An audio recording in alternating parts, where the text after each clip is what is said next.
Des Russes ou des fans de Russes sont venus implanter une pancarte en plein cœur de Paris et il n'y a personne qui a vu. Et c'est passé crème. Opération réussie. Et cette affiche, mercredi soir, un peu avant 21h, 4 exemplaires identiques à celui-ci sont placardés sur les piliers de l'Arc de Triomphe où repose la tombe le soldat inconnu. On y voit un soldat russe en uniforme portant un casque et tenant un fusil levé. En rouge et en très gros caractères apparaît derrière lui le chiffre 80. Une typographie qui n'est pas sans rappeler les codes de la propagande soviétique avec ses grands aplats et ce chiffre écrasant. Au bas de l'affiche, ce message dit merci aux soldats soviétiques vainqueurs. Aussitôt découverte par les agents de sécurité, aussitôt retirée.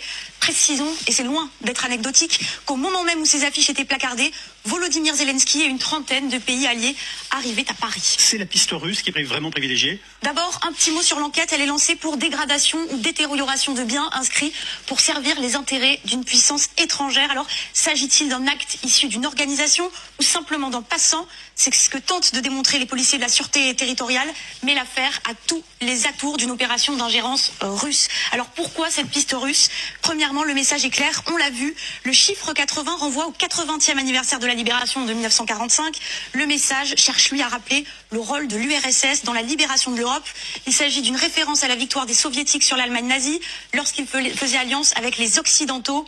Manière de dire, les alliés d'hier sont les ennemis d'aujourd'hui.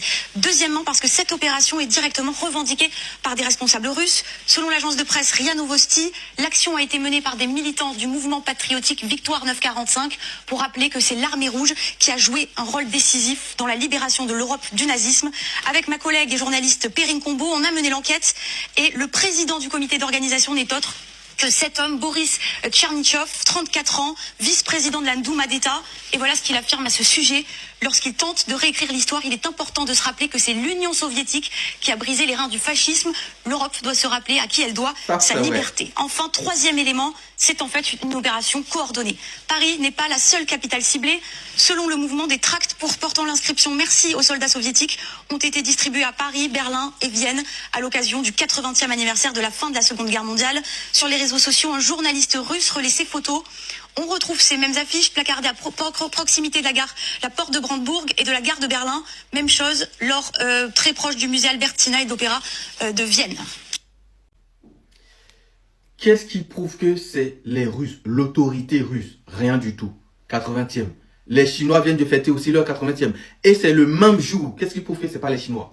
Pourquoi vous n'accusez pas directement les Chinois qui ont fêté leur indépendance, le 80, enfin, pas l'indépendance, les commémorations du 80e anniversaire de la victoire. Les Chinois, ils fêtaient le même jour. Pourquoi vous n'accusez pas les Chinois? Parce que vous avez peur. Bref, disons que c'est les Russes, parce que c'est l'autorité soviétique. Ça peut être des fans de Russes en France, des fans de Russes dans un autre pays, ou des Russes qui sont venus de l'Ukraine, des fans pour le faire. Pas forcément l'autorité. Bref, on met ça de côté. On sait que vous avez déjà placardé, vous avez déjà trouvé votre coupable, la Russie, l'autorité russe, je vais dire. Ça, c'est pas grave, c'est une humiliation, c'est honteux. En plein cœur, l'Arc de Triomphe, c'est un monument, c'est en plein cœur de Paris. Ils sont venus placarder ça. Ça fait des minutes et des minutes. Et eux, ils pensent que l'arracher quelques temps après, c'est une réussite. Ben, c'est une réussite, les gens, ils ont pris les photos. Voilà, il y a eu plein de photos, c'est fini. Quelques secondes, c'est suffisant. Donc, dites pas que c'était un échec. Réussite totale. La preuve, les images sont partout sur les réseaux. C'était le but. C'était le but. Et sur le plateau, ils en parlaient et tout. Que, ouais, maintenant, l'autorité française réagit bien. C'est une réussite. Tout de suite, ils annoncent que les Russes, ils ont fait ça. Avant, ils attendaient des semaines. C'est quoi la différence? Qu'ils annoncent tout de suite. Ou des semaines. C'est quoi la différence? L'opération de communication est une réussite. C'est les Français qui avaient oublié que les Russes nous ont sauvé les fesses il y a 80 ans. Et bah, voilà. Un petit rappel. Un petit rappel. Moi, j'irais plutôt sur une piste chinoise. Ils ont voulu mettre soviétique parce que, bah, c'était trop flagrant. Mais bon, que ce soit russe ou chinois, dans tous les cas, c'est une humiliation. Ça ne devait même pas arriver s'il y avait une protection digne de ce nom en France. Ça va, quelqu'un peut aller placarder une affiche comme ça en plein cœur de Moscou. Il sera retrouvé tout de suite. Mais là, comme ils ne savent pas c'est qui, la Russie.